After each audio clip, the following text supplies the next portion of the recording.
حضرت ابو ایوب انصاری رضی الله عنه سکل بصریه ته تشریف راوړي د حضرت عبدالله بن عباس رضی الله عنهما ملمسو د خپل مکان حضرت ابو ایوب انصاری رضی الله عنه د پاره خالق او ورته وی فرمایل لکه څنګه چې د هجرت پر موقع باندې تا د نبی اکرم صلی الله علیه وسلم سره داسې معامله وکړه وزم ستا سره هغه رقم معامله کوم. بیا پوښتنه زه وکړه چې پر تا باندې څومره قرض دی.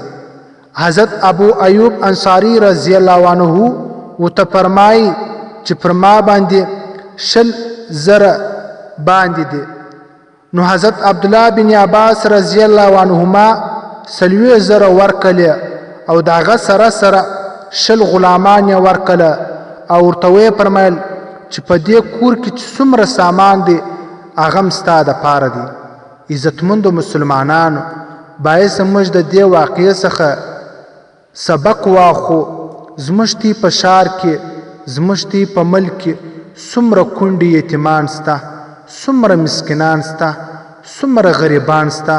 عزتمندو مسلمانانو باعث موږ تی د هغو سره هم دا رقم معامله وکړو لکه څنګه چې د حضرت عبدالله بن عباس رضی الله عنه ما سخاوت دی.